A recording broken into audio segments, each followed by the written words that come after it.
इलेक्ट्रली एक दो बार पार हो जाए। सोसाइटी को आर्टिफिशियली डिवाइड करने की ये कोशिश नहीं चलने वाला है। तमिलनाडु में ऐसा कोई मंदिर नहीं है जहाँ काशी विश्वनाथ नहीं है। कोई भी मंदिर जाइए। और जैसे हम शिक्षा में स्पेशली देखते हैं, सैक्रोनाइजेशन ऑफ टेक्स्ट बुक्स की बात होती है कि हिस्ट्री की रीराइटिंग हो रही है। स्कूल की जो टेक्स्ट बुक्स हैं उसमें चेंजेस किए जा रहे हैं जो जिसकी कोई भी कॉलोनियल ग्लोरी को बढ़ाना चाहिए क्या? कोई भी कॉलोनियल ग्लोरी को बढ़ाना चाहिए क्या? सरदार वल्लभ भाई पटेल की पत्नी धर्म पत्नी जी की नाम क्या है? कौन सी साहित्य में लिखा है अभी बताइए।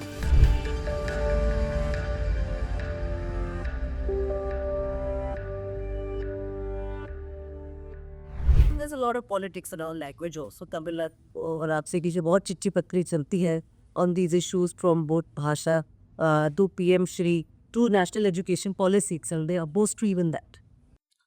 मैं देखो इस प्रकार की जो मित्र थोड़ा स्टैंड लेते हैं उसको मैं पॉलिटिकल मानता। सोसाइटी ऐसे नहीं है।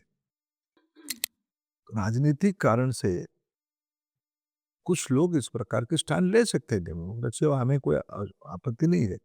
इसलिए तो हमने प्रधानमंत्री जी ने कुछ पैराडाइम शिफ्ट हो रहा है। What is that? एक कंपटीशन देखो, which is the national language. हमारी सरकार ने, प्रधानमंत्री जी ने उसको ऐसे इंटरप्रेट किया, all Indian language are national language. Punjabi भी नेशनल लैंग्वेज है, तमिल भी, वो ओल्डेस्ट लैंग्वेज, वो भी नेशनल लैंग्वेज है। हिंदी तो है ही, उड़िया भी है, गुजराती भी है, मराठी है। देखो भारत में ये जो लिंग्विस्टिक आइडेंटिटी, ये भारत की ताकत है। ये सब इंटरलिंक्ड है। ये मैं मानता हूं जो कॉलोनियल पीरियड में भारत में कुछ fault line, artificial fault line create करने की कोशिश की गई है। ये उसके एक टेम्पररी, देखो सिविलाइजेशन को आप 25 साल, 50 साल, 80 साल, 100 साल, 200 साल में नहीं कैलकुलेट कर सकते हो। इसको हजारों साल की रूटिंग से आपको, रूटेडनेस पे आप उसको असेसमेंट कर सकते हो। मैं नहीं मानता हूँ भारत में कोई लैंग्वेज लेके, ये टेम्पररी है। पिछले 60-70 साल में ये इमर्ज की है। ये फिर जो तमिलनाडु की जिस प्रकार के कुछ मित्रों के, वो भी उनका टाइम खत्म होते जा रहा है। पॉलिटिकली मैं कह रहा हूँ, इलेक्ट्रली एक दो बार पार हो जाए। सोसाइटी को आर्टिफिशियली डिवाइड करने की ये कोशिश नहीं चलने वाला है। तमिलनाडु में ऐसा कोई मंदिर नहीं है जहां काशी विश्वनाथ नहीं है।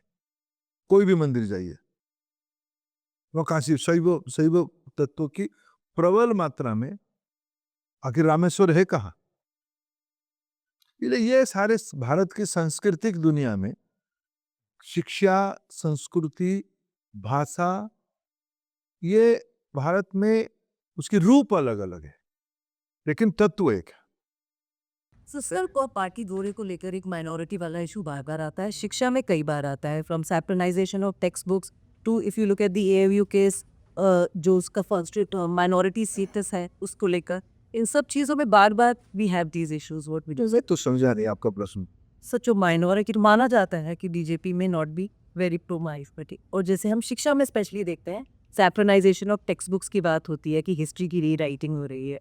स्कूल की जो टेक्स्ट बुक्स हैं उसमें चेंजेस किए जा रहे हैं जो चेंजेस किया। कोई भी कॉलोनियल ग्लोरी को बढ़ाना चाहिए क्या? कोई भी कॉलोनियल ग्लोरी को बढ़ाना चाहिए क्या? आज चैलेंज है भारत के बच्चों को वैज्ञानिक तरीके से फ्यूचर जॉब के बारे में शिक्षा दे। मेरे को तो सबसे, ये तो एक कुछ लोगों की भारत की शिक्षा व्यवस्था पे ये जो असेसमेंट आप करते हो, हमने अनसंग हीरो के बारे में प्रधानमंत्री जी ने आह्वान दिया। आप जानते हो, मैं आपको एक नाम पूछता हूं, उनका नाम है छबिल साय। आप जानते हैं इस बोर्ड में किसकी किनको जानकर? आपने बड़े विद्वान लोग हो। 1857 30 दिसंबर के दिन उड़ीसा के संबलपुर शहर की बाहर अंग्रेज सेनापति के साथ लड़ते हुए 53 लोगों की शहादत हुई। उसकी सेनापति का नाम था छबिल साय। उसके बारे में अगर हम चर्चा करेंगे तो हम किसी को छोटा कर रहे हैं क्या? भारत की सही पर्सपेक्टिव को, सरदार वल्लभ भाई पटेल की पत्नी धर्मपत्नी जी की नाम क्या है? कौन सी साहित्य में लिखा है, अभी बताइए? क्या इस सरदार पटेल की जो कंट्रीब्यूशन भारत की अखंडता को आज के रूप में बनाने के लिए, उनकी कंट्रीब्यूशन को हम किसी भी मात्रा में बढ़ाएं तो किसी को हम छोटा करेंगे क्या? ये जो दृष्टिकोण है ना,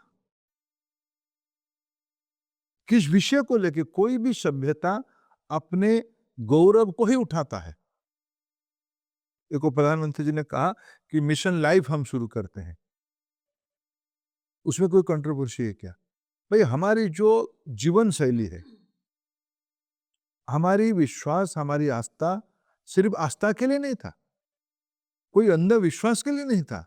अगर हम वायु को, अग्नि को, जल को, पेड़ को, कोई भी जीव मात्र पे हम सम्मान करते हैं, इसमें सिर्फ रिलीजियसिटी और रिचुअल्स नहीं था, इसमें साइंस था।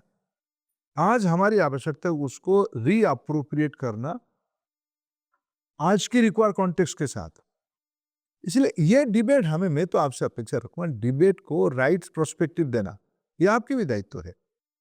आपने मेरे को बुलाया, मैं आभार प्रकट करता हूँ, ये सब चर्चा करने का आपने मौका भी दिया। लेकिन देखो, हमारी रिस्पॉन्सिबिलिटी क्या है कि भारत अगर एक बड़ा देश है और उसको हम सबकी दायित्व इस जनरेशन में उसको और फ्लिप देना।